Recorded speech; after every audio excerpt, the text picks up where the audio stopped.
Questions? And we've got just one item, which is a discussion on proposed cuts to the county commission budget as well as other cuts in other departments. Commissioner Ivy. Yeah. So thanks. Obviously, as all three of us have been receiving the emails from our clerk auditor's office detailing the effect of the sales tax revenue declining as a result of COVID-19, I felt it would be prudent for us to start to have some preliminary discussions on where we're going to need to make cuts within the county budget to ensure that our county budget stays balanced throughout the course of this year and that we can continue to meet the needs of the citizens in delivering the essential services that are appropriate. As always, I like to look to myself first in the areas that we can create savings. And so for the last couple of weeks, we've gone through the commissioner's budget to look for areas of potential savings within the commission. And then obviously I'd like to kind of share some of those with you, get your thoughts on those, and then also have some preliminary discussions on other areas in the county where we might start to look for some potential savings. And I'll be able to provide you with a copy of what we've highlighted here as we've gone through. And to start off with, and Ralph will be able to talk a little bit more about where these savings come from. We've worked with him a little bit on the commission budget in regards to benefits and COLA finals. And we can find some significant savings there. We also find savings by cutting our books and subscriptions. There's money to be saved by cutting the state of the county, other equipment supplies. All three of us receive a cell phone allowance that we can cut. We have local education budgets that we can cut. We have state of the county food preparations we can cut. We also have this special departmental budget line items that we found we can cut. And obviously, with the changes in travel as it relates to COVID, we feel we can find some significant savings in cutting travel from our budgets, and that would be one area where I actually believe it would make a lot of sense to reach out and to look at the other departments as well with the significant changes to travel and conventions as a result of this. In total, we found about a subtotal of about $116,000 we can shave from the commissioner's budget for a trimming of about 10% with the benefits in those other places. And Ralph, did you want to take maybe a moment and explain some on those benefits and where that data comes from?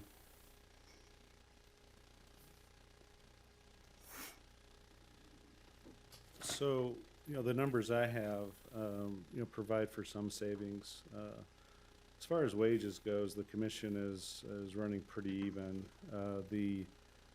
We're about 38% through the year as far as when I ran these numbers, and the commission is just running slightly under that. There's about a percent of savings in wages themselves, and then as far as the benefits goes, it's closer to 3% that we're running over that you could that you'd be able to shave off of that to safely stay within what you'll need to finish out the year. I'm not sure if there's anything else that you'd want me to share on that, specifically. I know, I think that kind of gives us just maybe, I don't know if the other two had any questions on those. I think that gives us a pretty basic overview. Maybe if you could explain just a little bit how we arrived at those numbers for those savings. Oh, sure. So what we looked at is what's been paid out year to date, and what's expected to be needed to be paid for the rest of the year in order to satisfy all the needs of the commission staff. And so that's where you show a variance between what's actually in the budget and what's been expended, and there is some room there to pull some of that back.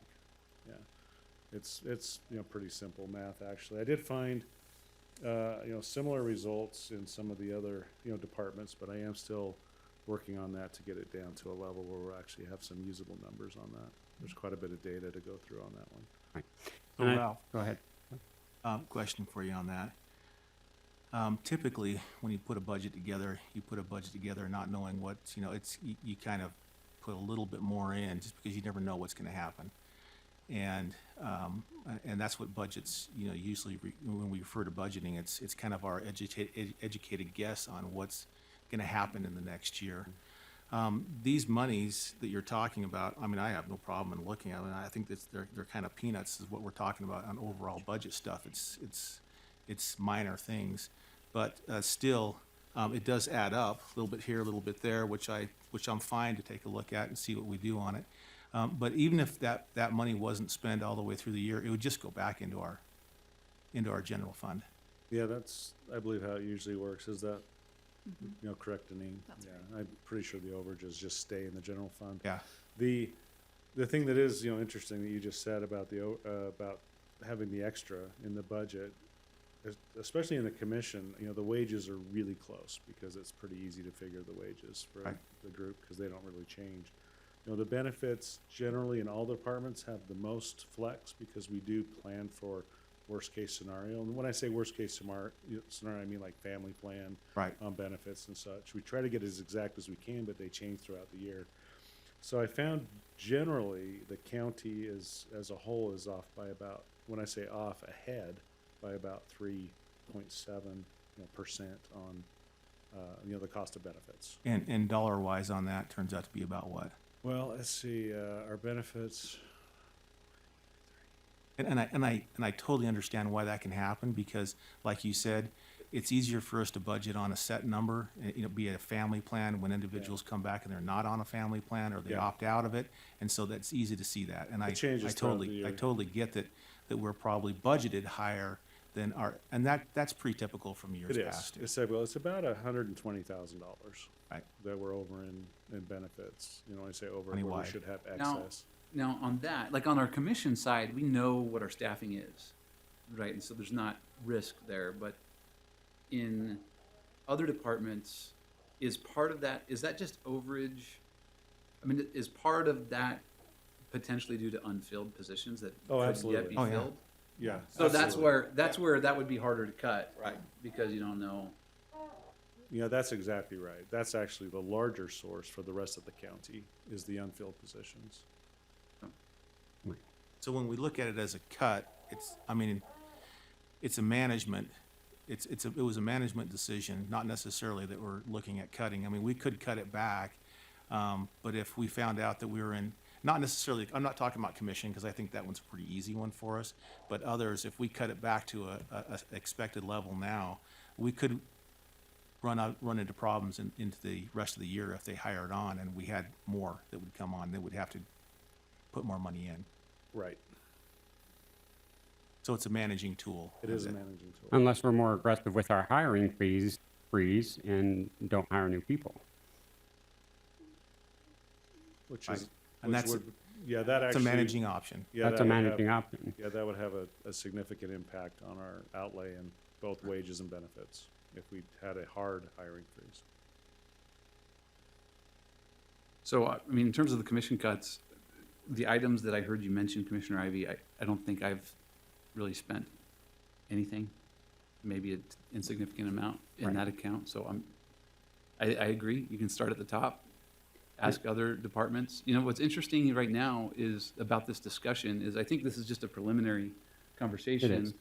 Deneen has been working, but has not yet been able to give us a good forecast that includes kind of the heart of the storm of COVID-19. Obviously, we're all dealing with uncertainty about this, of where are we in terms of our projected revenue compared to what we budgeted for the year. But there is still some risk of decline there, certainly on the sales tax side. And so that is, I think, why we're having these conversations. We don't know, we can all have different goals in this conversation, but I think one goal is to make sure that we're right-sizing to any sort of downward projection on the sales tax side. And at least this is a place to start. We're ready to do those downsizing, so I would support that. And, and we kind of let other department heads go through the same exercise. Same type of exercise. And so what we're doing here is kind of a year-to-date so far reckoning, obviously. And so we can address this. It's a 10% reduction, right, of what was projected. And so as we go through that, we tighten the belt here with this 10% now. Hopefully we can work within the other departments to do similar things, given those projections, and we can continue to tighten that down as the sales tax revenues come in. And then if we do this systematically and keep staying aggressive with our management of it, keep making sure that we're not hiring new people who aren't essential, that we're managing our benefit side tighter to the dollar, then as the time approaches for setting our actual property tax rate, as we advance in the year, we're not all of a sudden hit going, we lost, 20% in sales tax. How do we come up with X millions of dollars? We've systematically approached this and tightened it down to where when we have those true finalized numbers, we hopefully only have to come up with an additional 1 to 2% in reductions of expenses somewhere into the fall months, as opposed to having to come up with 15 or 20 at that point in time. And so that was why I wanted to have this conversation today and say, here's this. And I think as we move into department head meeting on Monday, this gives some clear direction to the various department heads and leadership to say, we're leading by example. We found 10% reductions here based on working with Ralph, Deneen, and these others to find areas of unspent or where we're actually ahead of the game.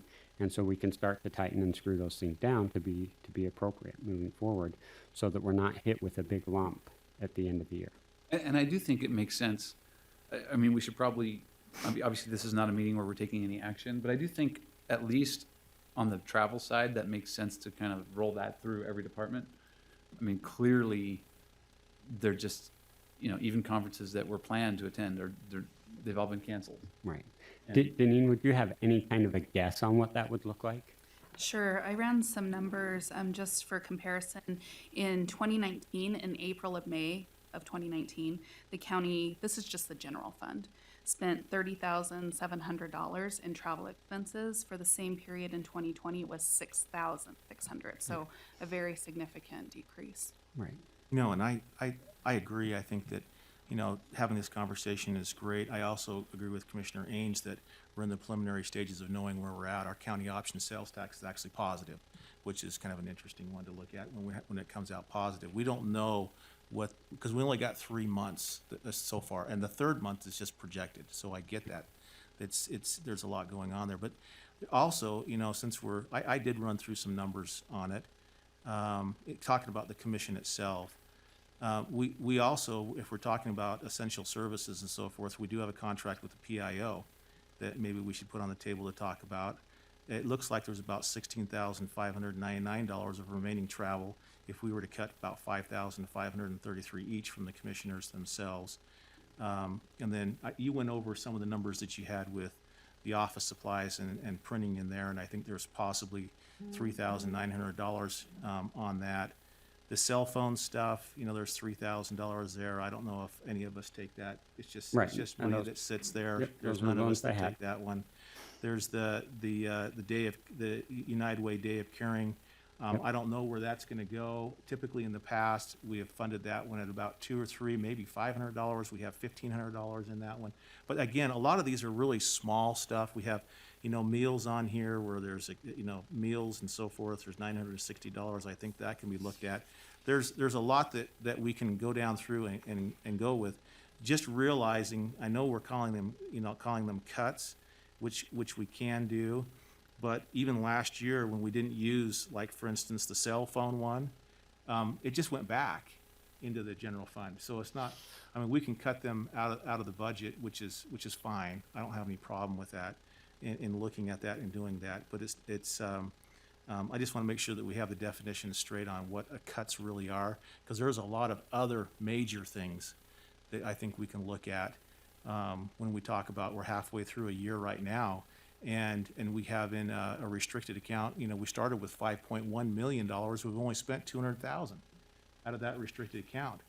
And so we're halfway through the year. If we're to project that into the next, half of the year, that's $400,000 out of this 5.1 that was put into this restricted.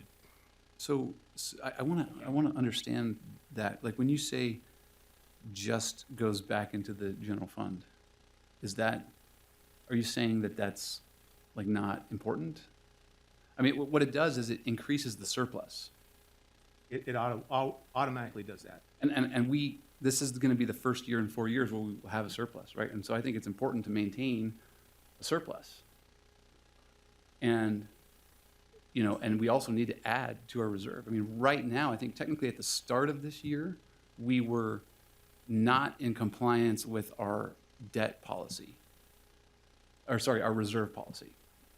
We did not have enough in our unassigned fund balance to be compliant. And so every little bit that we cut out of the budget that flows down in a surplus and therefore reserve builds our balance sheet, builds our reserve as a county. Right. And one, we want to make sure that we get to the point where we're compliant with our reserve policy that was advised to us by the bond rating agencies. And two, we still have some real exposure that can deplete those reserves in a minute. With some litigation that the county is facing, we also have some capital expenditures that we know are out there on the horizon that could be a major use of those cash funds. And so I think I think your point is well taken, but I just want to emphasize that that's still a big deal.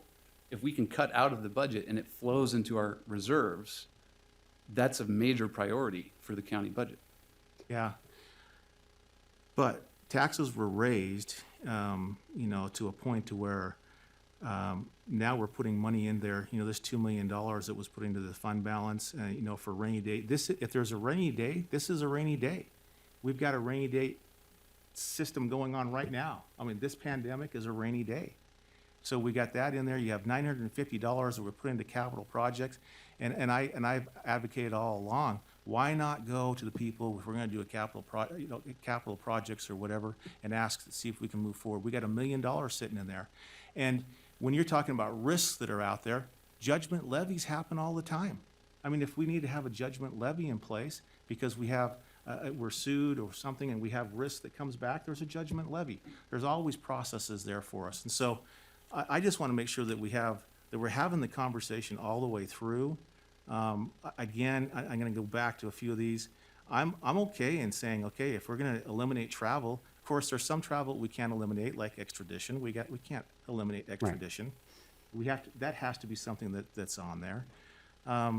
You know, and so I think that we have conversation again, and I applaud and want to have a conversation on where we're at. I mean, we have a certain date that we have to, you know, actually finalize the tax rate increase. And so those things should be coming sooner, not later. And that's, you know, Bill, I think you brought up something very, very important. And these are small things, but a very wise man said, by small and simple things are great things brought to pass. And by simply going through here and identifying some very, very small measures, we've come up with $116,000. And some of them are pretty easy, you know, low-hanging fruit, like the travel or like the cell phones. Others are more detail-oriented and working with Ralph in the benefit areas. But when we go through those things, I think that as we collaboratively work together on them, we can find that. So when that day comes for setting the rate, we can hopefully be below where we were projected. Yeah. Well, I have no problems with the things that you're looking at here. I mean, I see them as well, plus a few others. And I guess then the next question for me, part of this, again, the timing of this for me was in relationship to Monday's department head meeting, right, where we'll be together with the department heads. And I wanted to make sure that we were all on the same page. And obviously, this is the forum that we get to have these conversations on these budgetary types of items all on the same page, so that we could move into department head meeting, kind of saying to the department heads, we've set an example. Here's what we hope to see from you guys in the very near future in relationship to this COVID, you know. So they're going to ask the challenges question, here. how much? Are we looking at 10%? I mean, it doesn't, Right, and with departments at all. I don't, and that's not- part of the conversation. I don't know. I'd love to hear your guys' feedback on that. Do we want to kind of say, here, look, we've identified 10%. We hope you can do the same. Do we want to say 5? That's an open-ended question. Do we just want to say, kind of bring us what you've got? I'm open for conversation on that and would love your feedback. Personally, I think we have to correlate it to what we've forecasted, right? And you know, so one, if we start to see a decline in what we've forecasted, then we need to right-size the budget according to the revised forecast. The other thing is we can look at what we spent to date, and I think that's kind of where you've let out here, is you've identified because this is a little bit of an abnormal year, there are things, in our department, it wasn't so much the hiring freeze, but that will affect other departments. There will be, less travel. There are other functions that I think people across the board, because people are working remotely, they're just seeing a few items that haven't been spent up to this point. And so they can identify those. And I think that's just the first wave, right? And we don't have to maybe go too deep at the start. We can just say, hey, look at your travel. If you're not going to use that travel, let's cut it out now. If you have some positions that you were going to fill and you're not going to fill, let's cut those positions out. Or maybe it's even that position is just going to be delayed. You thought you were going to hire them in March and now you're hiring them in August. So you can cut 9 months, or 6 months of that out, right? Right, and so maybe rather than saying a percentage, we say, these are the types of things we expect. These are the line items, the travels, the cell phones, whatever it might be that are related there. We ask them to look more itemized rather than saying a general statement for everybody at 10%. We try and say, we would like to see from these items. Just a thought. Again, this is the beauty of work sessions, is we can have these as conversations and idea sharings. And so that would be an idea I could have for Monday, is to maybe say, rather than setting a hard percentage line for them, what if we say, we'd like to see, your year-to-dates and where you can find additional savings moving forward.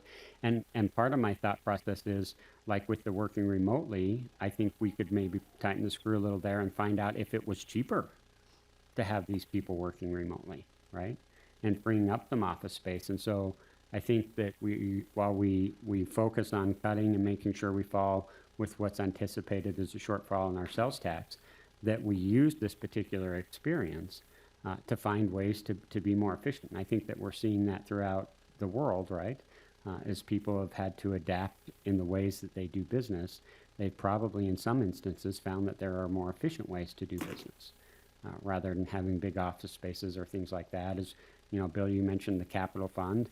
If we're finding that we can get just as effective work working remotely and using an investment in a Zoom type of platform for hosting meetings rather than having a whole floor of office space, to me that would be a great savings area that we could build into as we move into multi-year budgeting. We can build into that as a way going forward to continue to find efficiency there. And don't get me wrong, I mean, I want to have this conversation. I think it's great to have this conversation. I also want to point out that, the citizens in this county are also hurting from this. Businesses, citizens, and they're looking at, an increase in the tax rate that is, that they're gonna wiggle under. They're gonna not find that. So we're looking at efficiencies and so forth with numbers that we have here, and I want to have. I think this conversation is about 6 months late, but I think we had it nevertheless. 6 months ago too. I brought $500,000 worth of cuts on the night of our budget, Bill. How many did you bring? I had plenty. I had more than that. I had a lot more than 500,000. I had millions of dollars worth of budget cuts. So please don't be Also. accusatory that we weren't working on this before. That would be my request, Well, because I we- want to we can- continue to work on it with you moving forward. Well, I hope so. Let's work on it.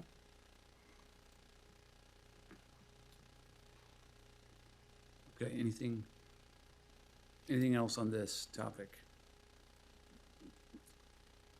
Do we want to open it up for public comment? Yeah, I'm fine with that. We'll try to keep it to a few minutes, but we'll open it up for public comment.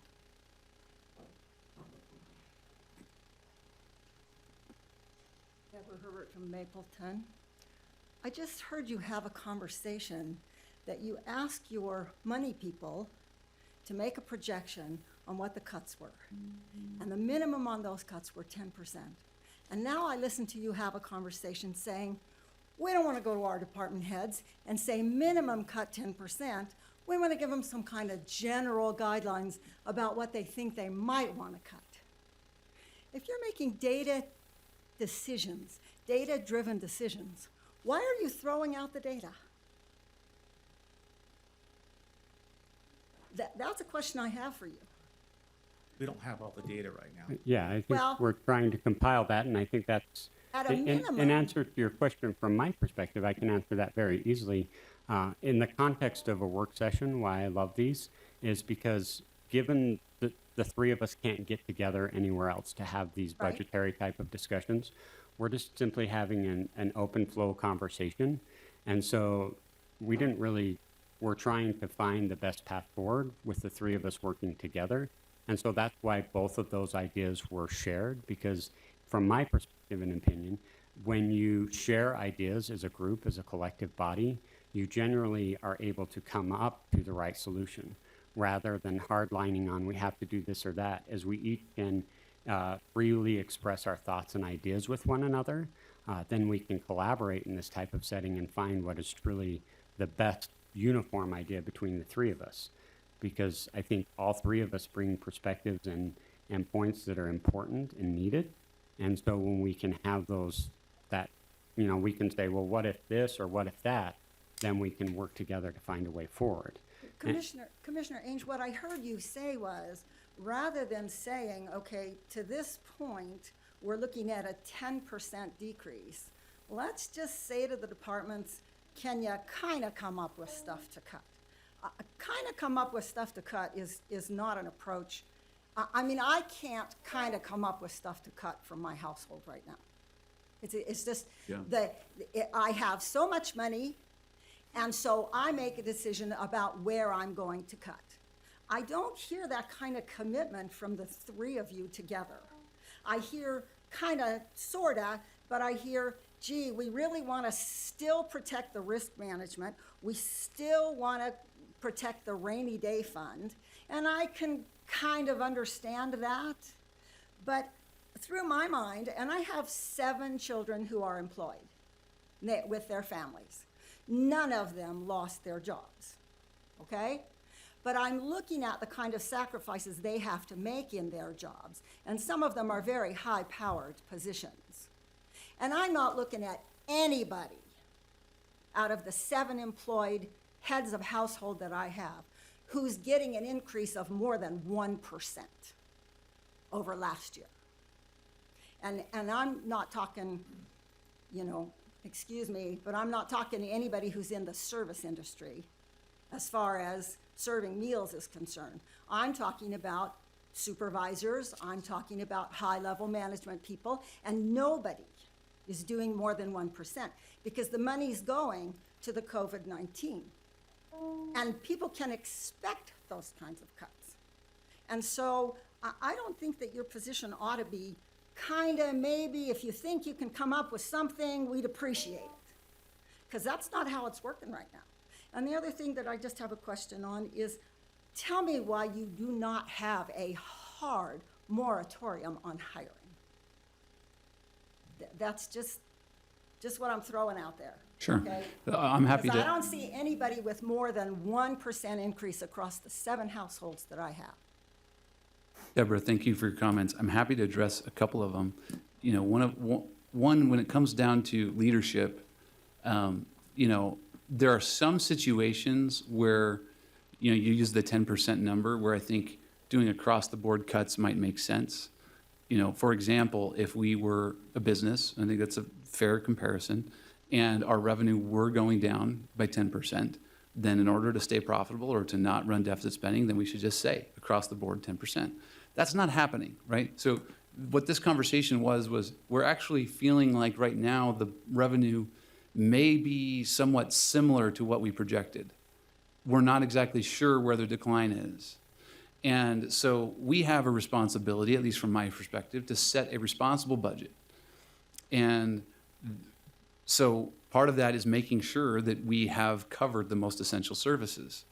You know, in the midst of a pandemic, to cut the health department by 10%, if we don't have a decline in the revenue, would be, you know, I would question that decision. And so it kind of goes, and then the same thing, a hard hiring freeze in the midst of a pandemic, if we need people for testing, or if there's some unique needs that the county is experiencing right now, you know, I don't feel like I'm doing my job if I say absolutely no, we can't hire a new epidemiologist in the health department. And so those are just a couple of my responses to your comments. And I'm probably stronger on the not hiring position.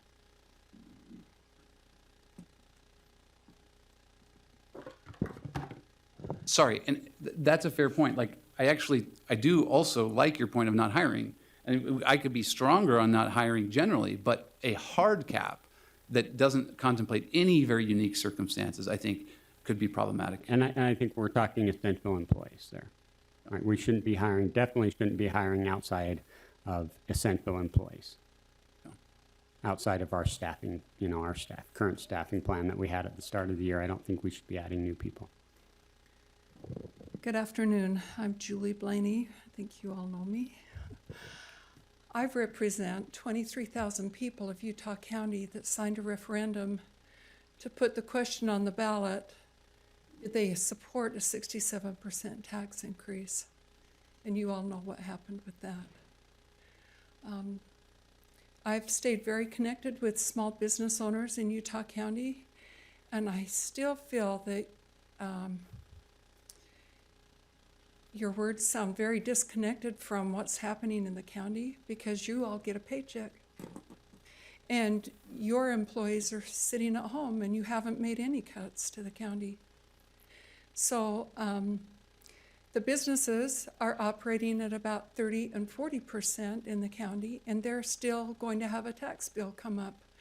In the meantime, Utah County, that feeds off of the taxpayers, the people out there that are running the businesses that have all the skin in the game, are operating on about 40% of normal. Guys, feel the pain. Truly, I'm asking you. I called in one day and said, come on, Utah County Commissioners, it's time to cut back. My kids own a business. In one day, they laid off 17 employees and kept 5.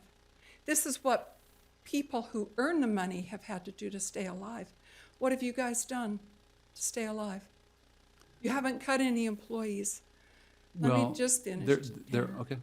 All right. So I would like to see the county make those very difficult decisions. You've got people at home, working from home. I don't know what happens at home. I know it's very different to work from home. You catch a movie, you catch a nap, and you work a little. It's different. I mean, it's just how it is. But I definitely think that this has mandated these cutbacks that we fought so hard to get on the ballot. This is now in your lap, that you're mandated to do these things. One more thing. I think there were, I've heard some reference to the travel and the spending of the last year's credit card. And I do have a view of that. I've seen it. And of that $5.5 million, I know that about $3 million of it was the health department, which was probably necessary. And then there was probably $2 million, and you can correct me because I'm generalizing, but there was about $2 million in employee travel, very nice hotels, Airbnbs, and food and meals, employees in the county that purchased their meals on the company credit card, and departments that order lavish, beautiful food to be brought in. And I want you just to remind you briefly, these are sacred taxpayer dollars that you spend every time you make a decision to do that. You're spending money that when I travel, I stay in a $97 a night hotel. That's how I travel. Could I afford more? Maybe. But it's me that pays my own bill. When county employees travel, it isn't that way. Guys, I'm saying get serious about this. The time to make these cuts is now. I'm not your enemy. I'm your friend. I represent the people out there that elected commissioners. Now to look out for the people. You're supposed to be working for the people. Thank you. Thank you. Thank you. One comment. We do, I think we all, in one way or another, friends, family, neighbors, county employees are experiencing this pain. We do have a number of our departments that, for example, the revenue on the tourism tax is severely lowered, obviously. We're getting less Sure. people eating out in restaurants, less people staying in hotels. And so the programs funded by that have had to make some pretty severe cuts that have affected a lot of people's lives. I mean, the Convention and Visitors Bureau has made heavy layoffs and furloughs.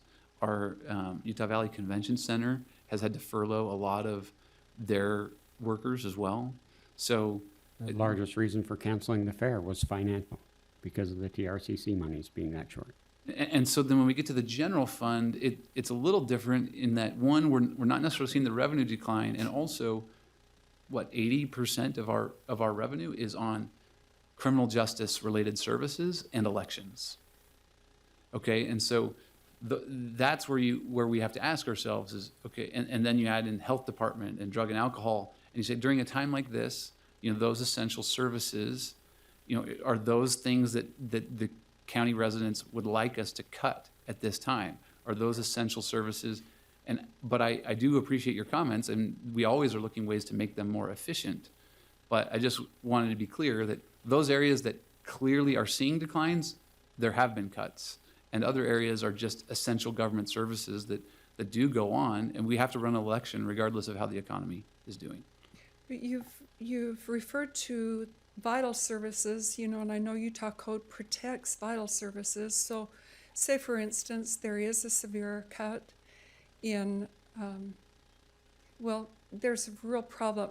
I'm really worried for what the people are going to go through when it's time to come up with their taxes this year, and especially the personal property tax in the spring. I think that we're going to see a lot of businesses fail because they aren't going to have the money. A lot of businesses have not made any money this year.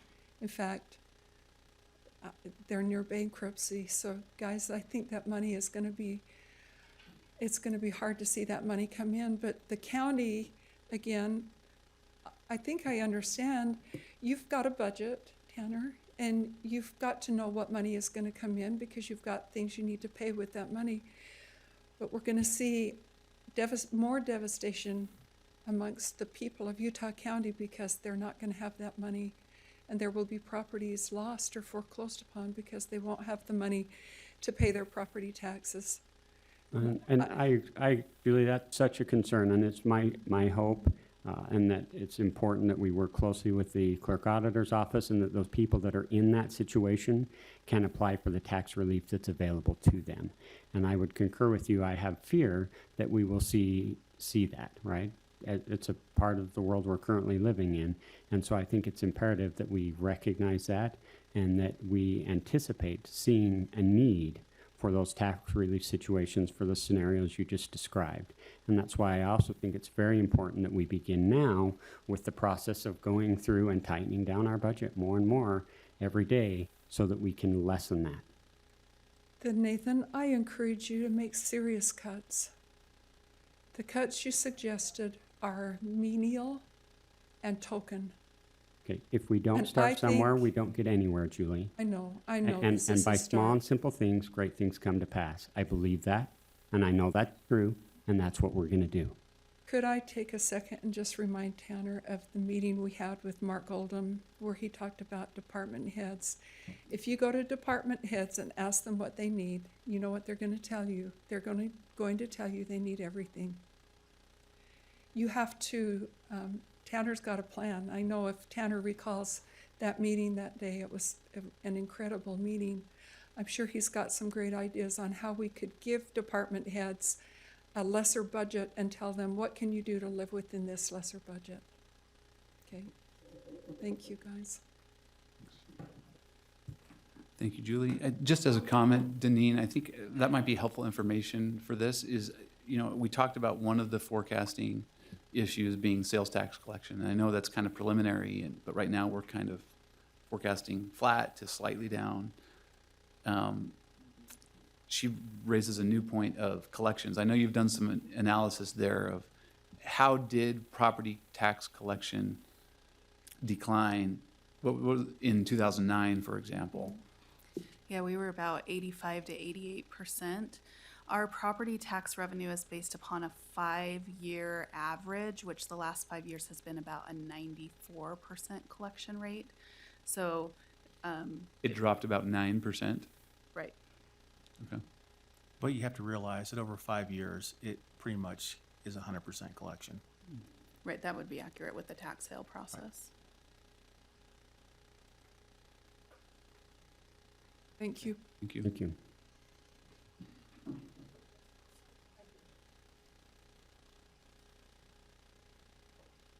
Good afternoon, gentlemen. Tom Sackridge, Spanish Fork, and of course, as you know, I'm running for county commission. It's many years ago, I've got 30 years of active duty Marine Corps service time. Of that 30 years, 22 and a half of it actually counts toward active duty. The reason why the other 6.5, actually 7.5 did not was because we went through a drawdown on the size of the force. And that was I think a 3-month notice. And so I was off of active duty, but I stayed involved very actively as a reserve, and that was my principal means of income. I bring that up because over the years I found that as I went more senior after returning to active duty, that Congress had mandated we cut back a significant amount, including personnel. It affected tens of thousands of us. So I would suggest that 10% is really a much too thin of a start. It needs to be significant, and I would recommend, yes, there are some commitments that have already been made, but of the 67%, you really need to roll that thing all the way back. There are multiple reasons for that, and the freezing of the hiring, of course, and non-essentials, but I think every department can adjust. We lost hospital support, we lost all the fun stuff support, we lost everything, and we had to adjust. And there are options to that if we would take advantage of it. You mentioned the TRCC. In visiting with some candidates who are running for re-election and those running for election for the first time, it made sense to them that since the sheriffs spend roughly 70% of their time in the canyons, then that TRCC much of that should be going back to support the sheriffs. We lost roughly a net loss of 11 sheriffs over the past 4 years? And that would help offset their gap in the pay that they're underpaid. That would bring them up where they need to be. But it also would answer the needs for the county attorney. And yes, that TRCC is going to adjust absolutely this year, particularly since we're going to have roughly 3, maybe 4 months loss of revenue. But looking at the lakes and things, it seems like we're getting back on our feet pretty quick in Utah at least. But have that in mind. I think in digging around, I found that there's another 1.3 million bond that's coming. I think this is the year that it matures and we won't have that bond anymore. And that's another 1.3 million that could go toward these issues. But of course, that's 21, so is the TRCC, but that requires negotiation, some work ahead of time. But those are a couple things. There's some constructions, capital funds that we put aside. We might have to actually draw from that and stop whatever capital improvements we do have, just as we had to do in the federal side, and pay whatever penalties we must, but stop maybe even construction aspects of what we're doing as a county. There's a variety of ways we can handle this. It's just a matter of digging and looking ahead. And so, Can I ask you, Tom? Sure. Is there, so you mentioned, I mean, imagine if you were going to do a full rollback, it would have to be at least 20%, 15%. So which employees, which 15% of the county employees would you fire? that would be your bailiwick.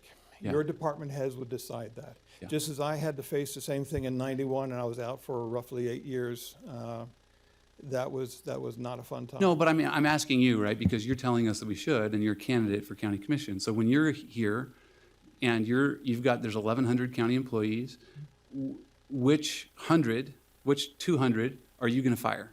Well, first of all, before the 67.5 kicked in, you had X number of employees, 1,100.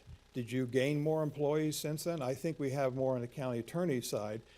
But if we can pull from, let's say, the construction fund and any of the restricted funds to help offset let me back up.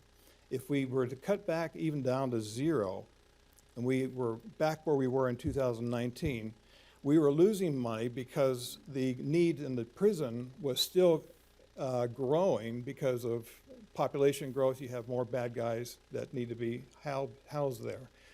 But look, where were we in 2019?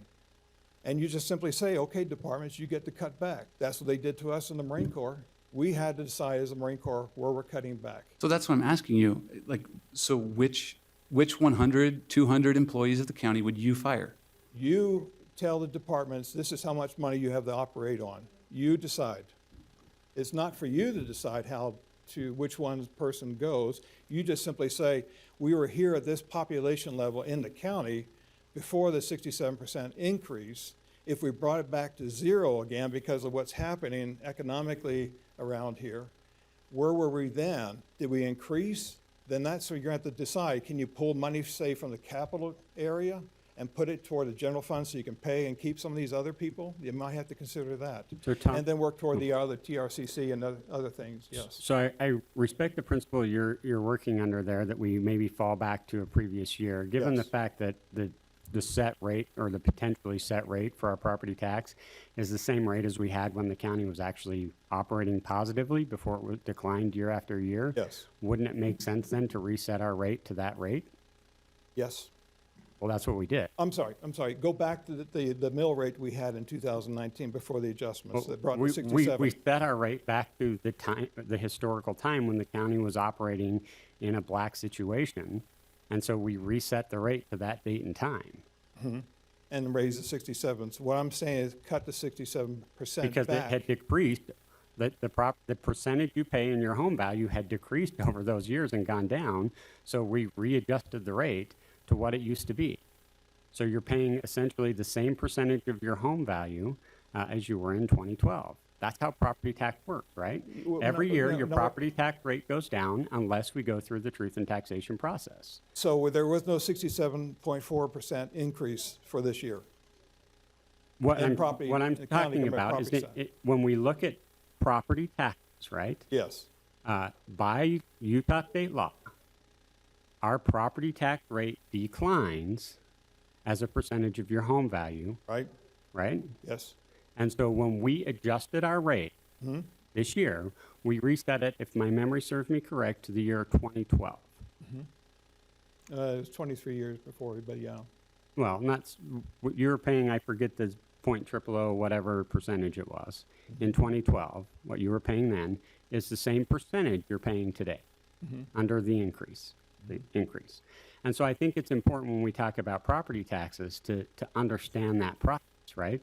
That when you continually decrease your property tax rate, it eventually becomes unsustainable unless you have an adjustment to that value. Now, the point that I'm hearing from everyone is that we have a 67% increase. That's what was agreed on in December.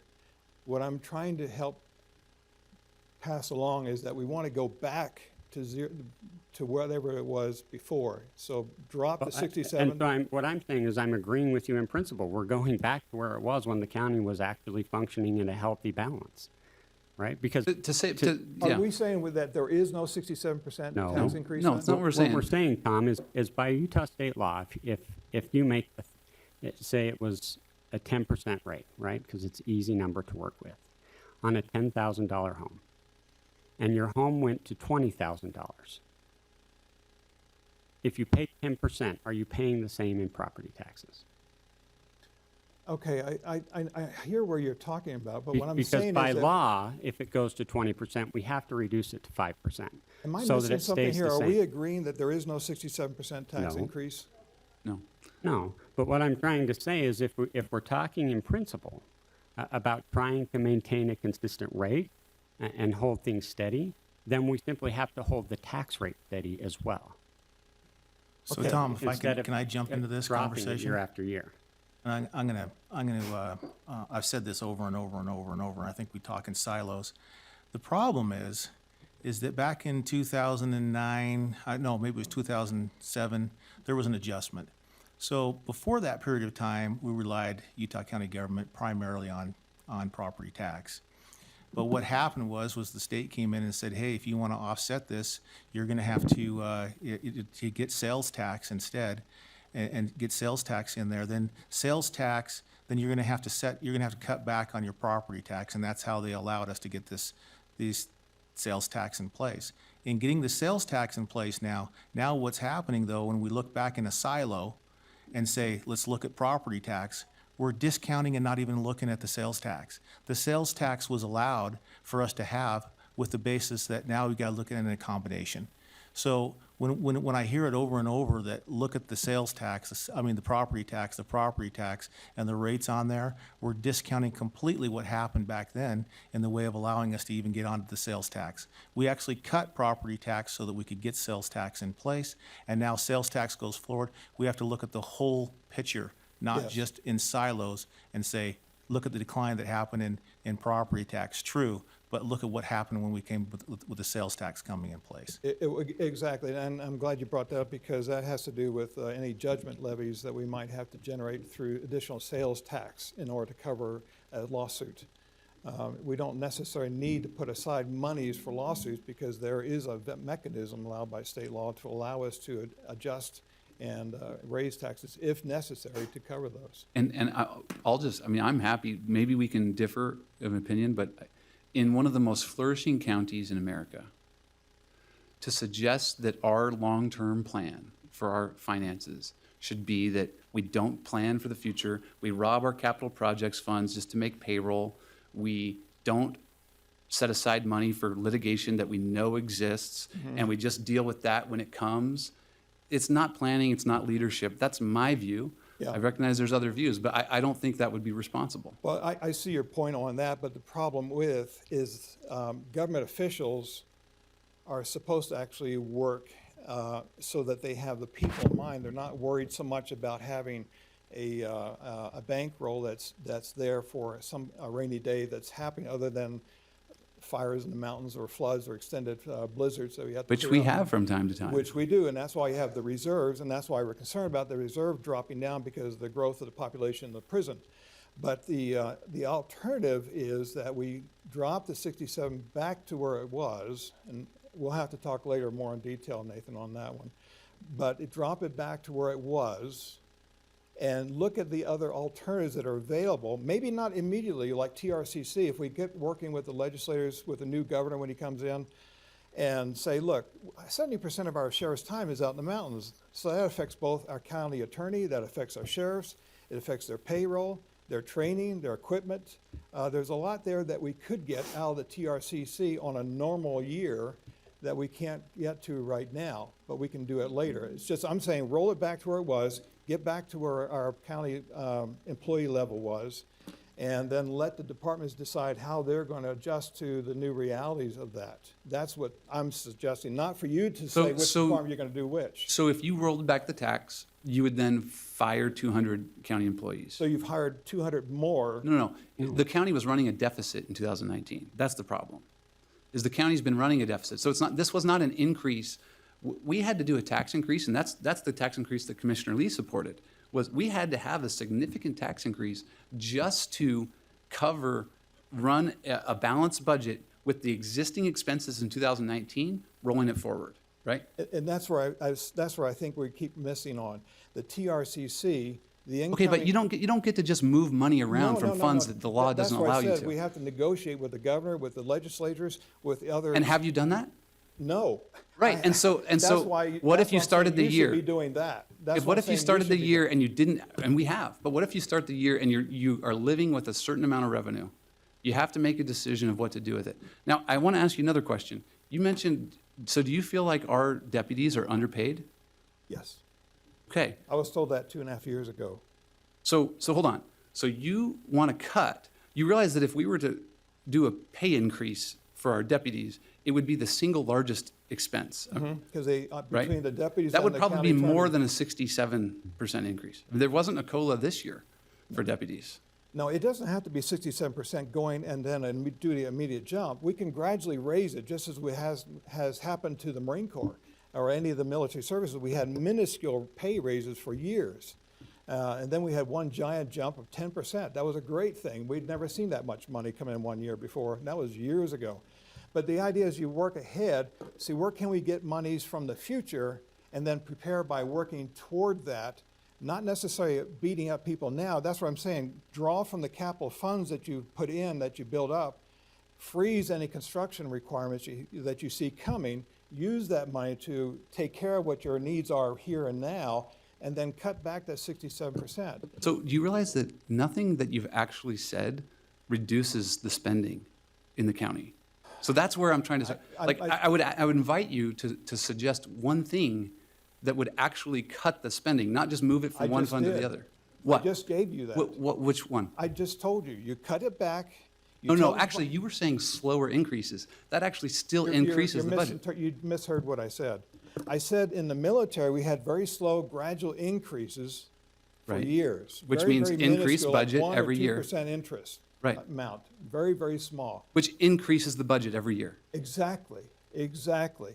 But what I'm saying the county commissioner should do is work with the governor, work with the other Category 2 counties and say, let's get together and let's see about recapturing this TRCC funding, this tourism Okay, tax. so that's new revenue. So you still haven't suggested anything that would reduce spending in the county budget. Then that's not what I said. I said, capture the revenue that's needed that you had So described. in does the- that reduce spending? You're getting new revenue I don't to think pay for we're- something. We're not talking very well together here. We're Well, not no, communicating. well, here's the thing We're is, talking, but we're not hearing. no, I hear what you're saying. What you're saying, let me try to rephrase it for you and see if Okay. this is accurate. What you're saying is you negotiate with the governor and with other state agencies, Mm-hmm. and you see if we can't use some of the TRCC revenue Mm-hmm. to cover some of the law enforcement expense. And then you have minor increases over time. No, I said the federal government had minor increases. I was describing what I had experienced in the federal service. Okay? I'm saying in the county might have to approach it differently. I'm saying address what are your gaps? Where are you hurting?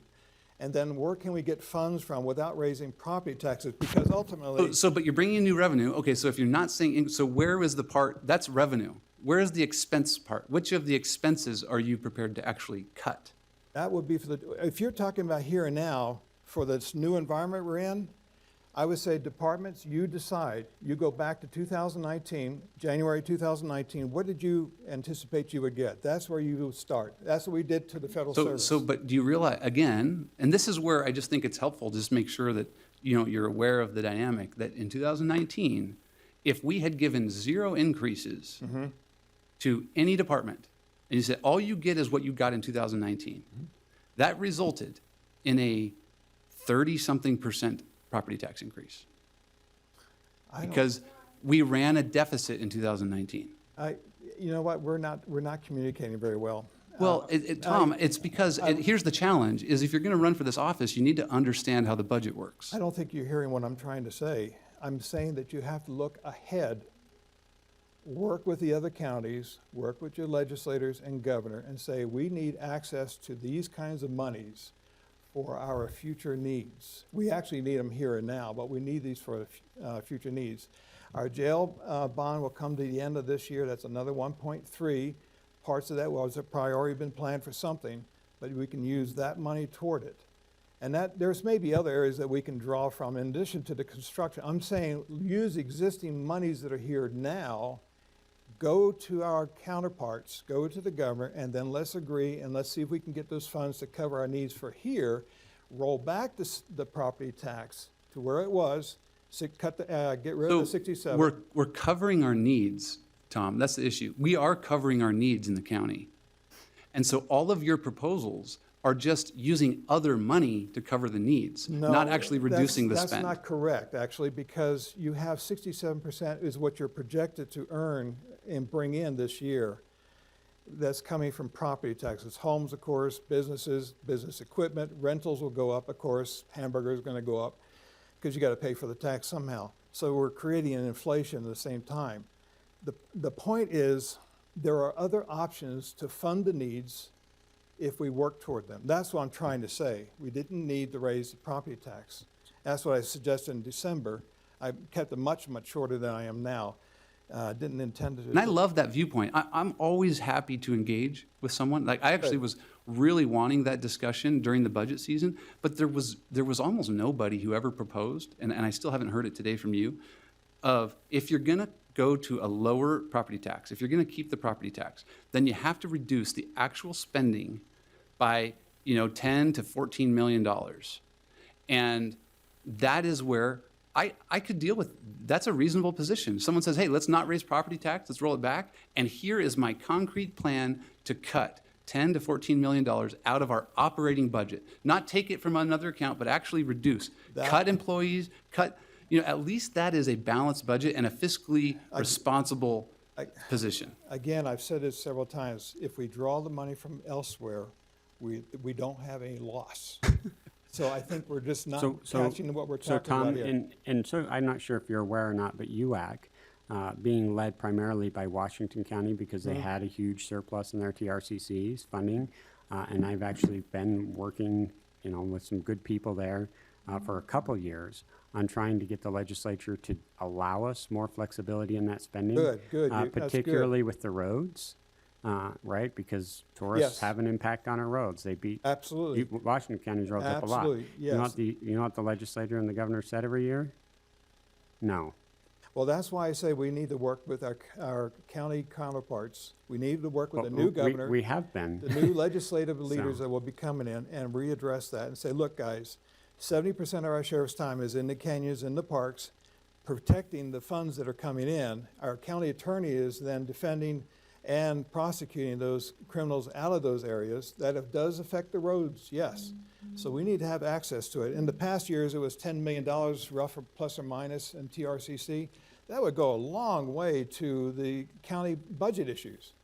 And then we would never need this property tax increase. That's what I was trying to hammer home. There are other options. But we Right, just so don't we have just the make money. the state, we ask the state to pay, we don't really cut the budget, but we just ask the state to pay for more of it. No. This is county-generated funding. This is county-generated. It comes from within this county. The state doesn't do it. Actually, any money that we don't use to build a park or improve something, we have to give it to the state. So it's money that we already generate here. I already cut the grass. It's just, no one else, it's just I get paid from what I'm doing here locally.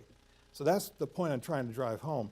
And I've sure taken up far too many, a few minutes. Okay, Thanks so much. thanks, Tom. Just something to think about. Okay, do we have any additional public comment? Yeah. Just come up and Walk ask. up. Sorry. So what is the future plan to prevent, oh, yeah, it's Cameron. Cameron. Cameron, like the boy name. And then the last name is W-A-Q-A. Sorry. You can't tell what people are doing with these masks on. So what's the future plan? So let's say we keep this tax increase that you've chosen. What's the future plan to keep it on more of a even keel? Is it gonna go up with inflation every year? Is it gonna increase 1%? Or are we just counting on, like, the new houses being built to continue to carry the weight? What's the plan for the future to keep there from being another bump? I can certainly speak, from my perspective, I put out a goal early this year that said, I want to run run a surplus next year while reducing the property tax rate. And how are we doing that? And what I really mean by that, right, is the property tax rate. Now we're in a unique environment because who knows what home values are going to do this year.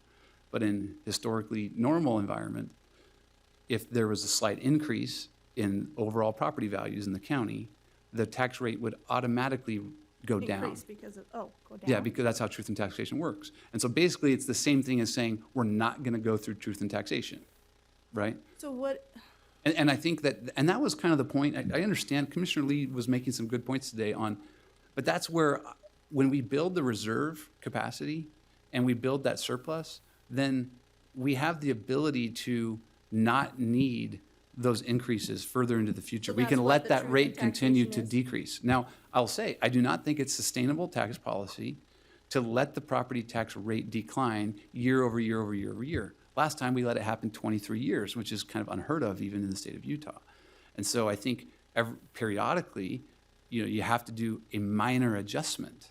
But I think from my perspective, next year, the year after, we can get by on letting the tax without going through a truth and taxation process.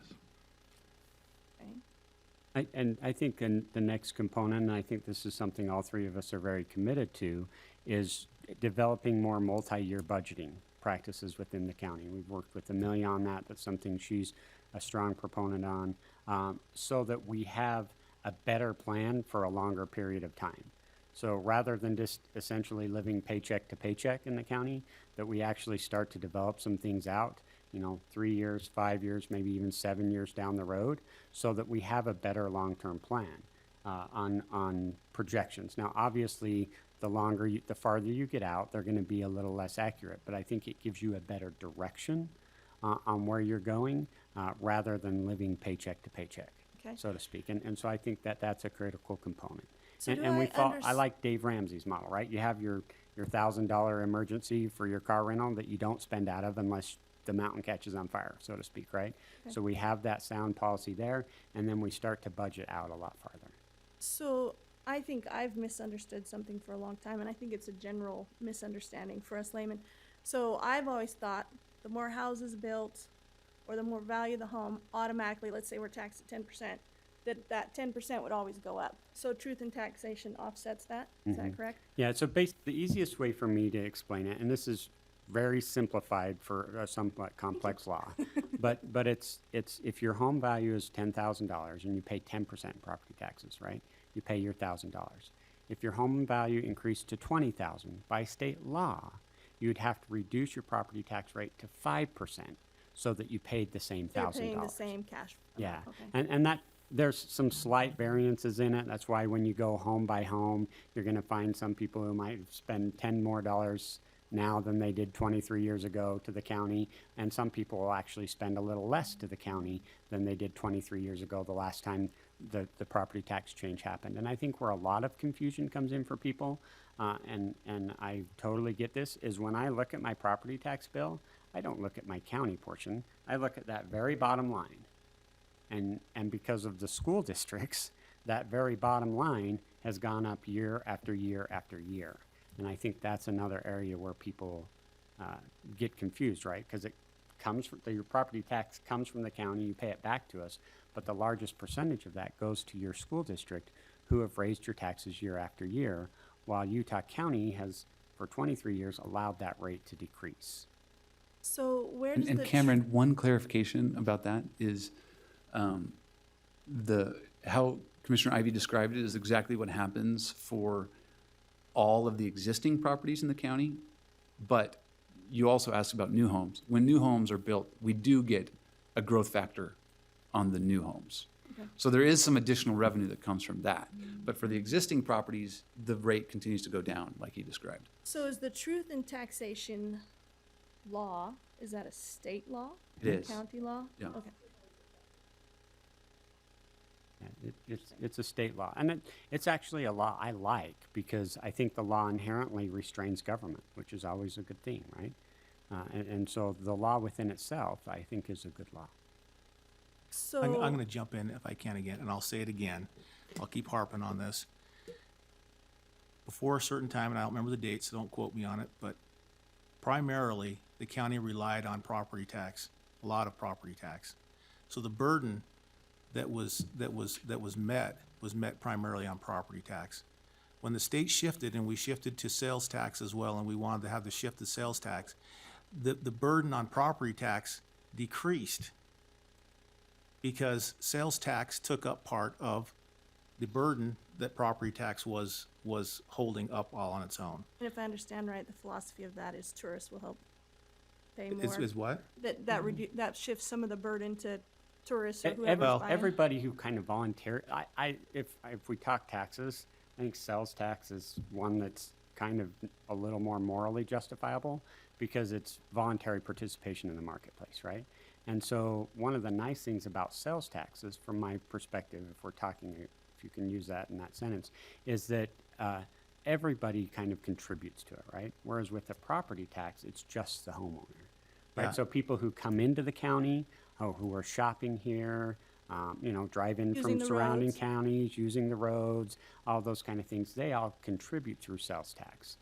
And so in that regard, the nice part about it, if you can say nice, and again, that's our best Way to word. usage it's the tax first- without a toll It's road. more of a usage tax, exactly. So it's people who are voluntarily participating in the marketplace. The point is that if the burden, if we're relying on the burden of before and now, we have to not just have a conversation on property tax, but also with sales tax and what that looks like.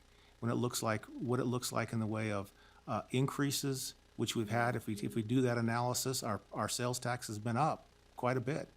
And so you can't just rely all on property tax and blame it all on a deficit on property tax and say that's where it's gonna, that's where it's gonna reside, because the whole conversation needs to be both of them. And that's where it gets confusing, because when you're looking at the property tax and the increase there, and we're saying we're trying to fund all these programs or whatever with the property tax, it's a little disingenuous to not also put the sales tax in there and say this amount was to offset. So although we are reduced in this amount, if we add them together, we have a different picture. So do you calculate off of last year's sales tax amounts? How do you calculate a future sale for So your Deneen, budgeting? could you maybe explain some of your projections, how you work through your projection?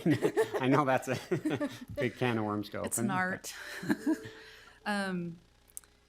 So what I'd say is that I kind of it's not a standard format. I mean, I couldn't give you a formula of how sales tax projections are done.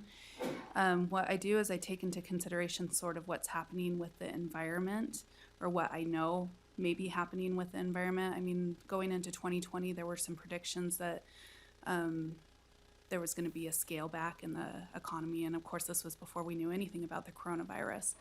And so when I did my estimates for 2020, I took a very conservative approach, which that's a general good budgeting technique. Right.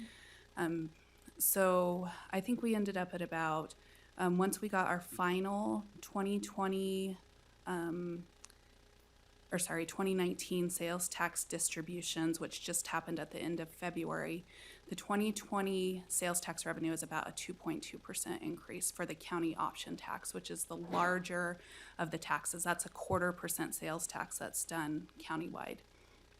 In times when there hasn't been sort of that expectation that maybe there's a scale back in the economy, we'd probably do like a 4 to 5% increase in sales taxes. And like I say, it's just kind of a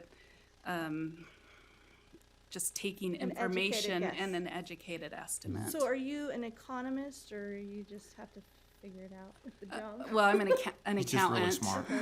but I've also had many years of doing this. doing it. So Not to complicate it, but I am. That's fine. Our parks and rec and so forth, even before we had TRCC, the monies that came with the TRCC is the Tourism, Recreation, Cultural Arts, and Convention Centers, that 1% that we see on restaurants. Before that, the burden of any of that would come basically on our property tax. That's been offset as well with the TRCC, that 1% that we're getting there, because a lot of the funding that goes towards the county parks that we have now, and that burden is falling on that. It's not, again, it's an offset from the property tax of the past. So there's another one in there, on an offset. So it's really hard to say, everything's on the property tax, and we haven't raised property tax, but the burden on property tax has actually decreased over the years Because of the sales. because tax of sales the tax and other TDR. taxes that have been put into place. So when the 6.25, the percent sales tax was increased, when that was calculated, did it include I said sales tax, but I meant property tax. So when the property tax was increased, did that include the estimates for what you'd be getting for sales tax and stuff? And that was already, We set a budget, so sales tax represents what, 30%? What percentage of our revenue is sales tax? sorry, hold on. 30-ish, right? It's 332, basically. So we're 33, and I think we had I was gonna say 100 and about a yeah. third, so 33. about a third of our revenue. When we built the budget, right, we had to project, we wanted to project, at least I wanted to project a surplus or at least a balanced budget, right? So we project the sales tax, and then we look at the property tax, and we look at our budget and our expense side, and we were trying to match the two. And so we don't have the ability to increase the sales tax at the county level. That's set by state. So our only lever to pull when it comes to generating the revenue is the property is the tax. property tax.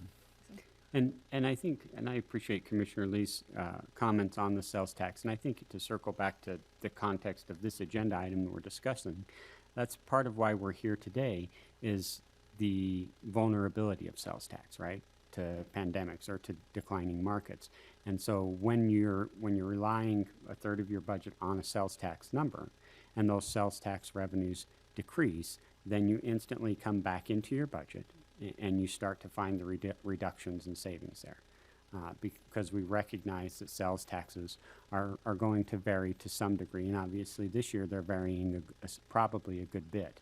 And so that's why then we come back into our budget and we scale back. So when you're reliant upon a more vulnerable source of income, right, then you have to scale back when you do. If you make your living, selling something and get commissions, if you have a bad sales month, you don't have as much money that month, right? And you have to scale back. And that's what we're basically saying here is we're having some low sales, so we've got to scale back on what we've got in our budget for expenditures. But fortunately, she did not forecast 5% growth this year. She was more She was conservative conservative, so we're at not. 2%. And so we're actually not experiencing, As at much this of it. moment, we're still waiting for the forecasting, like a multi-million-dollar shortfall. So if we were to combine your thoughts about scaling back and who was talking about we should scale back, what are the things that you're looking at scaling back on? Well, so first of all, I've started here in the commission and we've just gone line item by line item, right? So the area of largest savings is cutting back in the commissioner's benefit area in our package within our benefits that we receive. Thank you for considering that. For us and our staff. And then and then we start to move into, like we're talking about the peanuts, but as you pick up little ones, pretty soon you can get a full bag, right? And so we're going with our book subscriptions, office supplies, cell phone reimbursements. Travel is another significant one.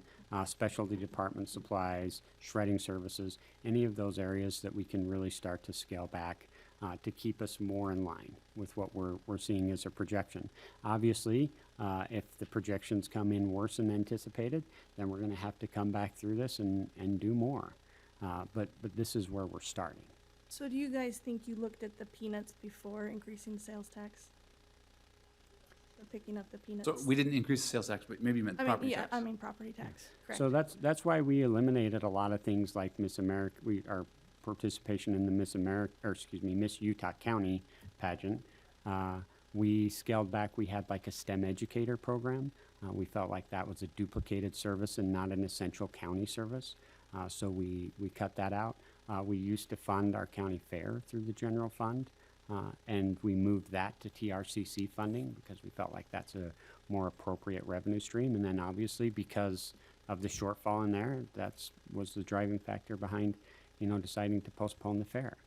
And so we went through and looked at a lot of these things. We looked at vehicles particularly, and we're still looking at our fleet and trying to continue to analyze our fleet in ways to cut back on it. And I don't know how to word this to sound nice. So those could have been looked at before the taxes were increased? Those and were cut done. Those were things that we cut before. Before raising it? Yep. Okay, awesome. Good, thank you. Thank you. Appreciate your time. Do we have any more public comment? My name is Catherine Hindmarsh, and I'm from Provo. And I am concerned about, we did the referendum, and they cut 6,000 names out of off of our thing that said they were not valid. And they also did the same thing with Huntsman. 6,000 people were not valid people. Now, in 2016, I was the precinct chair, and I received a copy of everyone who was voters in my district. Well, several of my neighbors, like 20 of them, were not on this list. And so I'm going, why aren't these guys on my list? Because they have voted, they have lived there for 15 years. They are, they always go and vote, and they always do what they're supposed to do. I mean, what they wanted to do, they voted. And when my husband died 15 years ago, it took me 5 years to get his name off the voting list. Now, why does it take that long to take somebody's name off the voting list? I took a death certificate to the voting office and told him he had died. Well, the next year he was still on the voting list, and the next year, and the next year. Now, what's wrong with these voting records? I would really like to know why Huntsman got 6,000 names knocked off his list, and we got 6,000 names knocked off our list. Now, what list did they use to validate all of these people? I want to know why they had all of these people cut off, and yet my people in my neighborhood go and vote every year.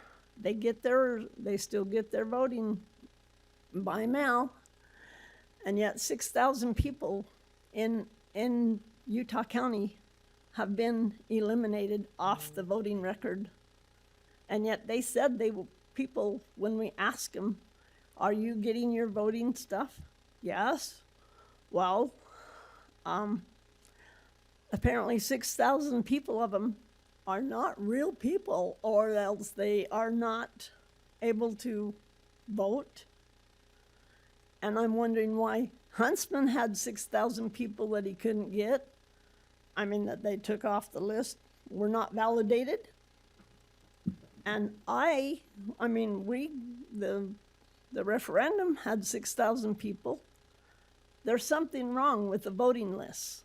And there was something wrong in 2016 when I was a precinct chair. So anybody come up with an idea why this happened? A few things. I think that's certainly not our department. I think others can speak to that, but just a couple of thoughts for you. I mean, first of all, if those types of discrepancies are very concerning, and I think if you can verify or point out any voter that was inappropriately removed, I think our clerk auditor, our county attorney's office would be thrilled to take a look at that. To the extent we've had a challenge in the past, that just goes to show where, in our clerk auditor's department, Amelia Powers has really shown a lot of leadership and has tried to fix a lot of issues that we've had, and it has taken some investment in technology and people to be able to go through these processes. As you realize, updating voter rolls and doing verification is either a manual process or a process that relies on technology and requires some investment. As it relates to the verification, I can't speak to that issue, but I would just note that historically there's always, if you've ever followed petitions in general or candidate signature filings, there's always a significant portion that are unverified. I've experienced it as someone who's supported a referendum. I've experienced it as a candidate. And so there are historical averages. And so I'm not sure if you can recall the percentage, but I think it's typically below 80% that gets verified, even among the most kind of meticulous groups. Yeah, well, apparently Amelia Powers stopped counting after a while. I don't know why everyone isn't counted. We had 22,000 signatures and 6,000 of them were not counted, or they were not able to be. I think you have someone that might be able to answer your question.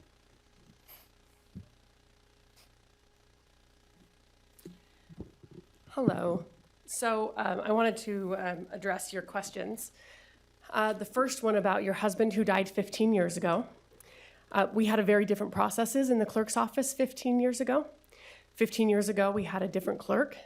When I came into office in January of 2019, the voter lists in Utah County, had not been actively updated since 2012. One of the very first things we did was update those lists, and we now, on a weekly basis, we get the statistics of the deceased individuals from the health department through death certificates, and we update that list on a weekly basis based off of that now. 15 years ago, that wasn't happening regularly.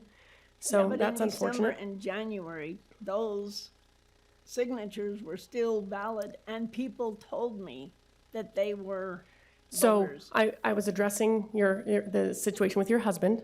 So that was 15 years ago, and we had a different right. clerk. So the 6,000 signatures that didn't get verified, this was explained in a letter that we sent to Julie.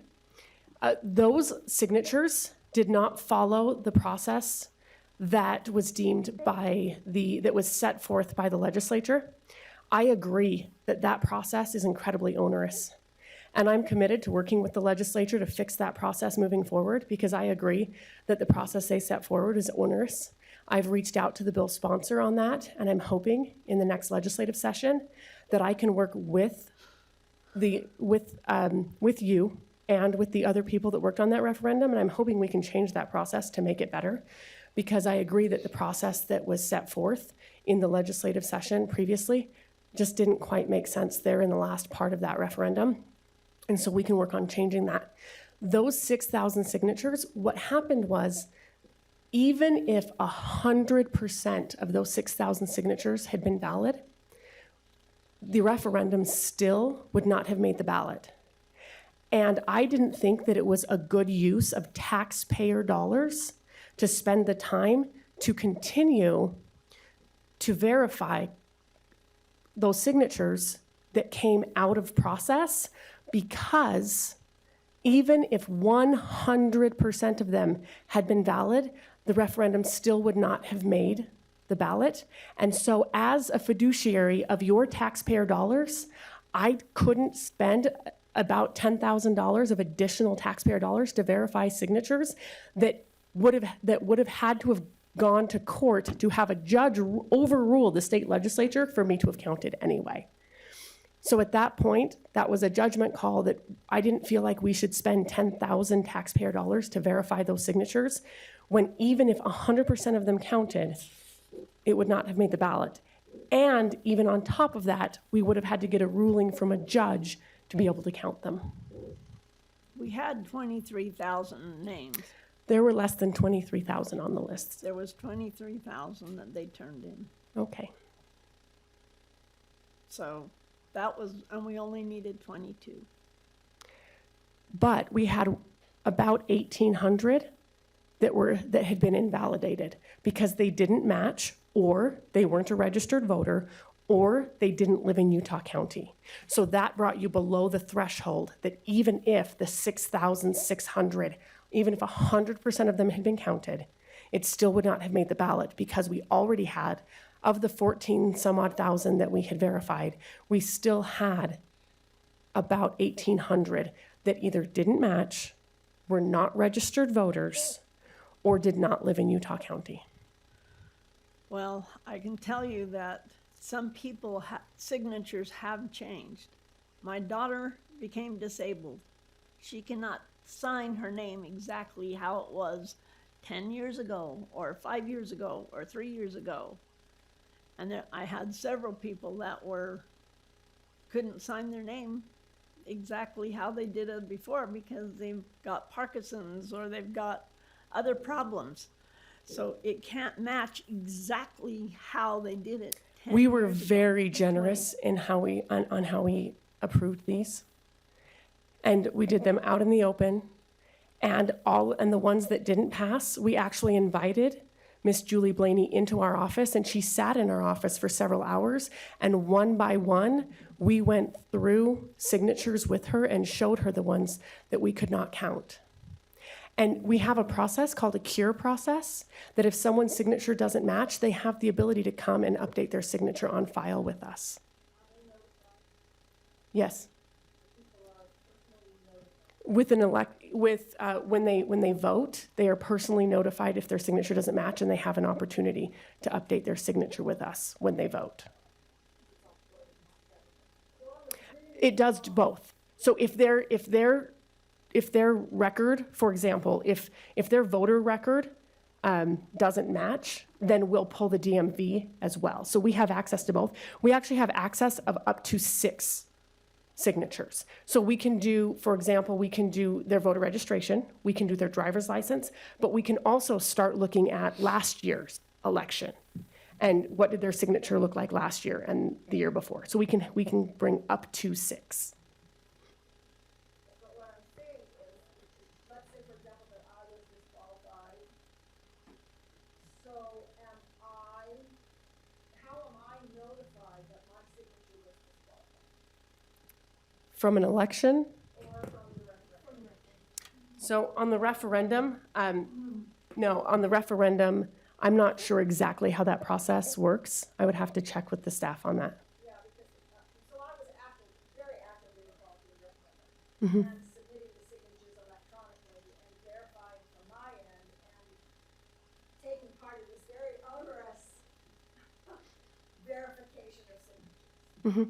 And so if I signed and my signature was thrown out, I really, as a voter, I mean, you're talking about 6,000 signatures, and you're saying it would have cost $10,000 and the referendum would have passed anyway. You're talking basically $1.25 a person is what you're talking about to discount my vote. And I was not notified that my signature was thrown out, was not valid. So if you were one of the sponsors, did you sign your own packet? If you were one of the people collecting? No. Because we had about 20 people that signed their own packet, and we were not able to count their signature. Under state law, they can't sign their own packet. Yes, I'm aware. Okay. But our percentage rate was 89% on the ballot issue. And with 23,000 signatures and 89%, by the way, 89% is very good. That's incredibly impressive. But at 89%, even at 95%, it still was not high enough to make the ballot.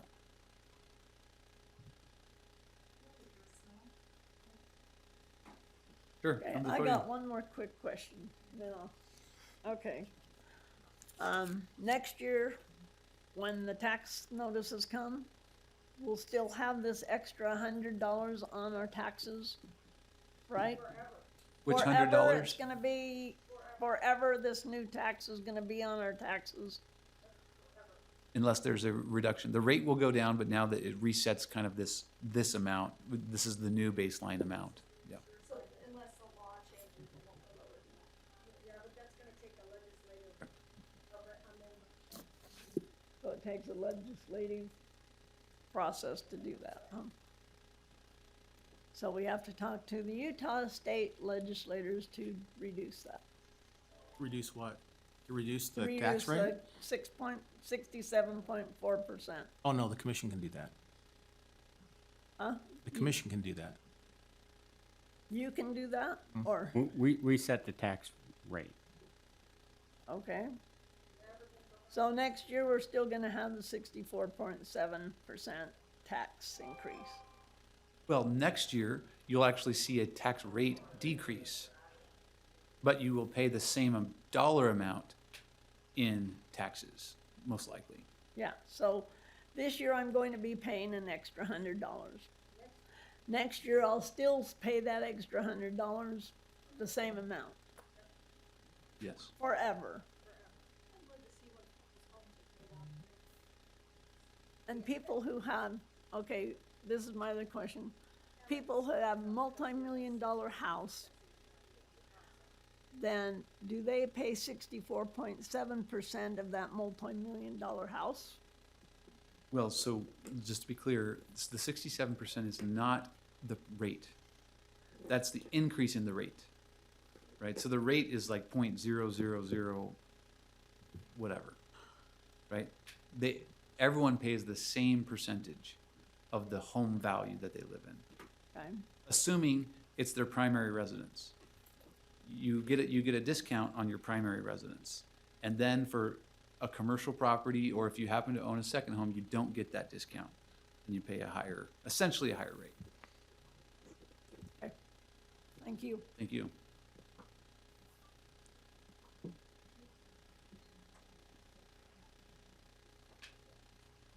I apologize for hijacking your meeting and going back to the referendum, but it seems that we did. And so, Amelia, at the end of the referendum, I had a really incredible attorney, and I did pay him an extra $2,300 to do a complete analysis of Utah code regarding the referendum and the inconsistencies with the two sections of code. I had filed my referendum in 2019, and it was approved in 2019. And the new code that required that the electronic signature be submitted within the seventh day of the first signature was adopted in 2020. Utah code is very specific. It says that code cannot be retroactive. And it was incorrect to apply the new code to a referendum that was filed and approved in 2019. I did meet with David Levitt about it, and he agreed that it was correct that the new code that was applied in 2020 or adopted in 2020 should not have applied to us. And I believe that the commissioners all saw my attorney's analysis of the code. And I believe Paul Jones saw the analysis of the code. And it is my understanding that it is not really contested that Utah code cannot be retroactive and the new electronic version should not have applied to our referendum. Do you agree that over 1,800 signatures did not match or were not registered voters or were living in another county? Like you sat in our office and we verified with you? I went through some So that brought votes. your signature count below what was necessary to get on the ballot? No, I don't know that to be, so when I sat with Nicole, Nicole, Nikki? it was the very beginning of the second pass, and she just picked a handful of books. I sat with her for a couple of hours, and we only went through a handful of books. We did have an 89% validation rate. With the 6,600 signatures that were denied, I believe that we only needed to get our approval rate up to 91%. and So we would have even met if you that. had 100% of the 6,600, you were still below the threshold. Amelia, Utah code says that who is qualified to sign a referendum, and Paul, correct me if I say this incorrectly. Maybe I know it better than you because I've read it 100 times. Any registered voter in Utah, the applicable county, can sign the referendum. So inactive voters should not have been thrown off. I know we did throw off a lot of inactive voters, but that has been done in the past, but that is not Utah code. So I think we would have had enough signatures. All we needed was 92% of that 6,600 to be validated, and we would have made it. All we were doing with the referendum is giving a voice to the people of Utah County, that they could have voted on this on the ballot about the tax increase. And I'm really sorry that we hijacked your meeting. It wasn't intended. But I think we would have been there, Amelia. So we invalidated enough that you were below the threshold, that if 100% of the 6,600 signatures had been valid, you still would have been below the threshold. That is not a good use of taxpayer dollars. Again, I Amelia, couldn't in good moral I could Utah not, good in code- good moral authority, spend $10,000 to verify signatures that even if 100% of them had been valid, it would have been below the threshold. Utah code says the people that can sign a referendum are registered voters of the county. A good number of those that were invalidated were registered voters but inactive. They should not have been invalidated. That is a legal opinion. You're more than welcome to file a court order in the fourth district court and bring us to court.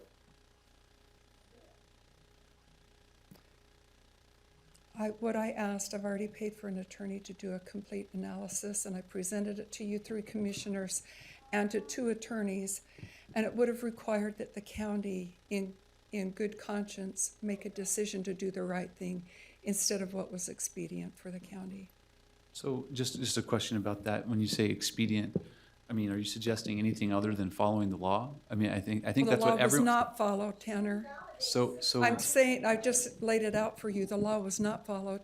I was governed by 2020 code that should not have applied to me at all.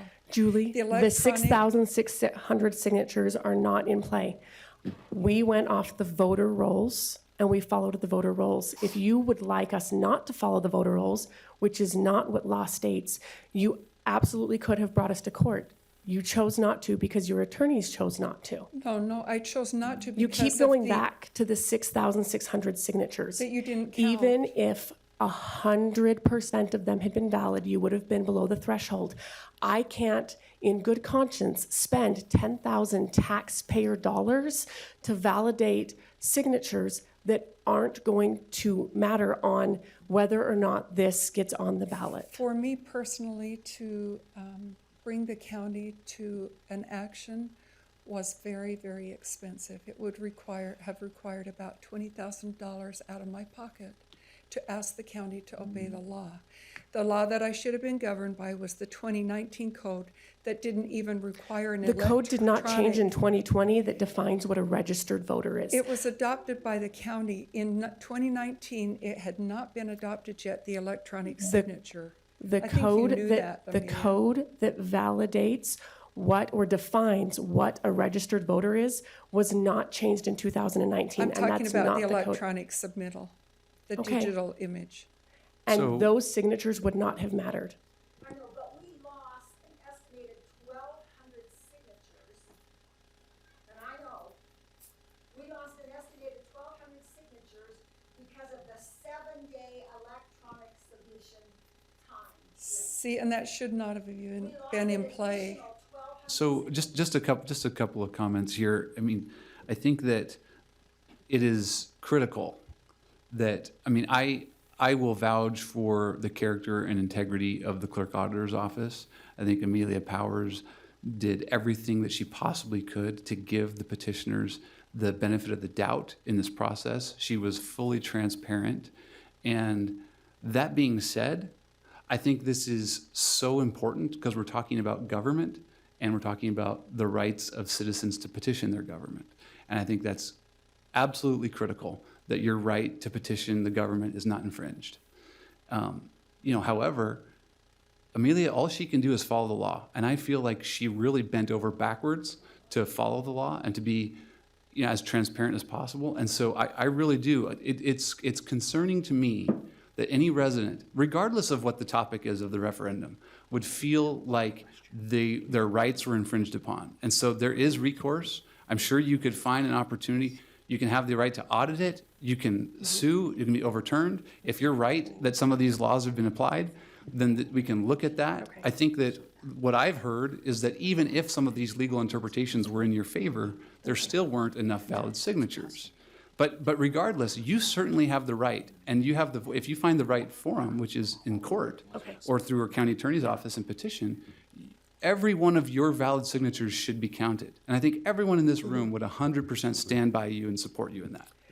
And Julie, just to clarify, the law that you're referring to, it was passed in the 2019 legislative session, and it actually took effect on May 14th of 2019. So, It had to be adopted by the commission, which Yeah, didn't happen till it had later. not been adopted by the commission. no. Until The January of law 2020. the law requiring the electronic submittal of the images was passed in the 2019 legislative session. Right, but And we it had to went adopt into effect in state law on May 14th, 2019. But we had to adopt the law. We don't That's have to correct. adopt state law. State law supersedes our law unless it specifically says it doesn't. Paul, would you like to address that? We actually went through an adoption process of it too in 2019. It's on commission agenda. No, not state What was on- referendum what law. was on the commission No, agenda? not state referendum law. Those are voter participation. Yeah, those are the voter participation areas. That's a separate bill and a separate law. That was the voter participation areas. The state referendum that was run just 20 days before our referendum. State referendum and county referendums and local referendums are governed by separate laws, Separate sections of the law to govern local referendum. local referendums. So the that's- law you're referencing was passed in 2019 That's in the correct. legislative session. That's It correct. took effect May 14th, 2019. When did you turn in your referendum? March 2nd. No, when did you file the referendum? Oh, I'm sorry. December 7th. You passed the increase on the 17th. I filed on the 18th. Okay, so you filed it on December 18th? Yes. That is after May 14th of 2019. Therefore, the law that took effect on May 14th of 2019 would take effect.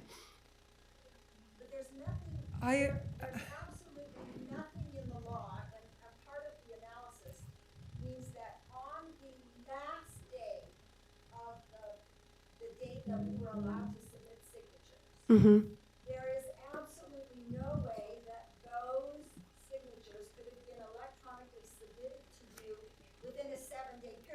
I completely agree, which is why I'm committed to working with the legislature to change that law, because I think it made absolutely no sense. So I'm absolutely willing. Yeah, and I think we should work together. But Amelia. I agree, and I think we should work together to have that law changed, You because were it doesn't make any encouraged. sense to me. Well, that's an interpretation of the law that is not well written within the law. Yeah, I agree. The law is not well-written. I agree 100%. And I'm committed to working with you and the state legislature to change that because it was absolutely not well-written. So, but even if there were full credit on the electronic signatures, would there have been enough to No, pass? even if there were full credit on the electronic signatures, 100%, there still would not have been enough signatures. There would have been. There were 6,600 of the signatures in the books that were not counted. My signature looked at the rate of $1.25. If I was one of those 6,000 that submitted on the last day, and my signature was never looked at over $1.25, I would be really angry, because that robs me of my civil rights to participate. So We only needed mathematically, 92% of the 6,600 to validate. And we were running 92%. No, 100%. If 100% had been, still would not have been sufficient. yeah, 100% would still not have been sufficient. Well, we would have been 500 short based upon that statistic right there. We would have been 500 signatures short. And again, I'll remind you, and Paul, I hope you'll help me with this. Utah code says anyone can sign a referendum. You don't have to be an active voter. That is not in the code. Of the signatures that were thrown out, those that lived in Utah County, and although they were inactive voters, should have counted. So that extra 500 votes that we needed. See, that's debatable. That's where, if you disagree with the state law or the interpretation of the state law, you're more than welcome to file a court order in the fourth district, and we can have a judge answer that for Amelia, us. we're the first group to ever get there. I mean, we're the first referendum group where there's so much movement by the people to have their voice heard. And I think it really does not sit well that 6,600 Yeah, signatures so we didn't get followed the looked at. process that is outlined in state law. We followed the process that the state uses to verify state referendums. We followed the process that every local referendum in this history of the state of Utah has followed. Did the attorneys in the county advise you to not count those signatures? I talked to the state elections office and I asked them what process they use to verify state referendums. And I also looked in the history of how other local referendums, and we used the same process that has been used on every state referendum and every local referendum in the But you didn't go by history. Utah code. That goes by Utah code. No, you did not go by Utah code. If We you do- invalidated That is the signatures opinion of your based attorney. upon- No, based upon inactive That voters. is the opinion Utah of your code attorney. says if you're a registered voter, you count on a referendum. We That's went Utah on code. the interpretation of the law of the state elections office and the legislature. If your attorney has a different interpretation, we can ask a judge for a judgment, and I will follow whatever the judge says. Well, the problem with that is I pay for your attorney and I pay for mine too. And I chose that I didn't have another 20 grand to chase after this. So I won't sue, but I was just hoping that the county would do the right thing. Yeah, the county is following the law and following the interpretation of the law that has been followed by every referendum in Utah state history. Well, if it's a history of doing the wrong thing, that's still not following the law. When Utah code says if you're a registered voter, you can sign a referendum, we should correct that, don't you think? I think we should follow the law as That it's is the written law. and as it's been followed by every referendum in Utah state history. Okay. Thank you. Any more Thank you, comments? Emil. Do we have any additional public comment? No, Preferably on the on the item. agenda On the item, and we topic, do yeah. need to get, we would like these to remain brief now. We would like to come to a closure of this meeting, but others are welcome to make a comment. Amelia, thank you for your hard work. And I noted when you were talking with Kent, I'm Lisa Shepherd, sorry, of Provo. I noticed that you said that your office is now going through the death certificates and removing voters. Thank you. That's all I wanted to say. You're welcome. Thank you. I had a question, just from this Yes, please. Yeah. Do you need my name again? Okay. So I heard two questions that I have. So you said that they sat in your office and you went through 1,000 of them that had been cast out, correct? I don't know the exact number, but it was quite a few. It was several hours. So several hours that she was in our office, yeah. About 300. Okay. But like 1,000 of them were thrown out for signatures not matching or. Or living in another county or not being on So the. that's a numbers thing where you'd need to know how many got thrown out for not being active voters, is that correct? Yeah. No. We don't throw out inactive. We don't. No, we don't throw out inactive voters. Yeah, if you are a registered If voter, you're on the voter rolls signed, and you signed, we count it. Then it counted? Yes, Okay. that's not true. that's not, Okay, we'll look into that, but that is not the practice. If you're registered, you get counted. The people who were, the people who were thrown, no, the people who were thrown out, the signatures that were invalid are people who were not registered at all. Not active, inactive, not registered, or registered outside the county. yeah, we're registered in We can another show you. We county. can print you reports. Oh, okay, come on, come back. to Come the back, yeah, office and come we'll back go to the through office and we'll go through them. I, as a voting citizen, would like to know that. Yeah, I'd like to know and when that. when we reject a signature, we mark exactly why. Okay, This so one that was would be- rejected because it didn't match. For example, we had 4 signatures right in a row of the same household, and they were the exact same handwriting. And when we pulled up the active voter, when we pull up a signature, we can actually pull up all of the registered voters in that household, and it was plain as day that the mom of that family had signed for her husband, and every one of her children. We counted her signature. We didn't count the others because the signature was nowhere near theirs and it matched hers exactly. So that's an example where we would say signature does not match. And those, someone was asking, those people are not notified based on the referendum, right? They're just No. notified when they go to register. When they go to vote. yeah, when they vote. So if they were to vote, if they were to cast a ballot and their signature didn't match, we would send them a letter and give them the ability to. So, and Josh, who just spoke, Josh Daniels, he's my chief deputy, and he messaged our staff to verify inactive voters. They said if they were a registered voter at all, they were counted. They were counted? So the thrown out, and we can give you the statistics on this, it was either they weren't registered to vote, their signature didn't match, or they were registered to vote in another county, so they're not a Utah County resident. Okay. For me, I would love to see the statistics. Absolutely. Because at this point, I'm like, who do we believe? You know? Well, Yeah, Amelia, right.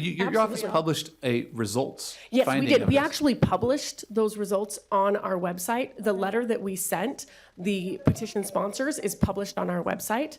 But if Do you you want, have a we can. detailed one that says this many? Yeah, the letter actually did. The letter actually said this many signatures didn't match. This many people were not registered voters. This many people, like the letter actually detailed. But we can give you those specific Numbers. numbers, absolutely. And then Yeah. my other question was where you said it was an interpretation of the wording of the law? Well, that was back on registered voters again. That was Mm-hmm. Yes. the same question. Yeah, So- and the law, it's 2 different areas in the law, so it can be confusing, where in one area it says registered voters, but then in another area of election law, it actually gives a definition of what is a registered voter. And we follow that And definition. that's the one you follow. Mm-hmm. Okay, that was my question when you said you didn't consult the attorney. I thought, well, then whose judgment call is No, it? and then we called the state elections office to get their interpretation because I wanted to be consistent with what has been done throughout the history of Utah. So here's just a technical question I don't understand. So who would have more authority over interpreting that law? Would it be the elections office or would it be the county lawyer? It's the election official. So it's the top election official for a local referendum, it would be the top election official for the county. For a state referendum, it would be the top election official for the state. As opposed to this county lawyers? Yeah. That's interesting. So they advise on it. So the top election official for Utah County is the county clerk. The top election official for the state is the lieutenant governor. So it would just depend on what type of a referendum it is. I know my other question I had. Mm-hmm. So how can we prevent you being in this precarious position again? Where some of the complaints that I heard were, well, the county is in charge of counting the referendum votes that affect their budget, which I think you were honest. Well, so, and that's why I've tried to be as transparent as possible. That's why I made sure that every signature that was rejected, we had a reason as to why. And that's why I'm more than willing to share those. I wanted this to be as transparent as possible. And like I said, we have records on all of that. I'm more than willing to open it up and show it to you. I myself, I ran for this office because the office was a mess. And it wasn't transparent at all, and I want it to be transparent. That's why we've kept records on all of this. That's why I will share them with you. That's why if you guys want to come back up to the office and go through signatures one at a time, we're absolutely willing to do that. So what do you need, citizen volunteers kind of thing to come Yeah, up and? so what we did with Julie and what we would be willing to do with you is we have one of our more experienced staffers who does second pass, because first pass is typically a temp worker, because we don't have that much staff full time. And then we have one of our permanent staff who's more experienced do second pass, and we would have you sit with one of our more experienced staff and go through one at a time and show you The ones that were rejected? the ones that were rejected and why. And we track that and we can show you all of those numbers. So my goal has just been to be as transparent as possible.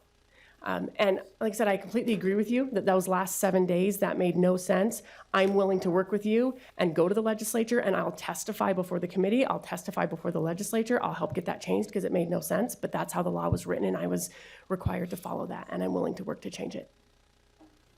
Okay, thank you. Any more questions? Do we have any additional public comment? I just want to thank you, Amelia. I just speak generally for myself and echo Tanner's comments. When it comes to someone who does their job transparently with dedication, Amelia is absolutely at the top of the chart. I think that's something all three of us, Bill, you can correct me if I'm wrong, would 100% agree on, is Amelia and her staff are incredibly competent, and they do their job thoroughly and very transparently. Thank you. Okay, I would entertain a motion. Make a motion to adjourn. Second?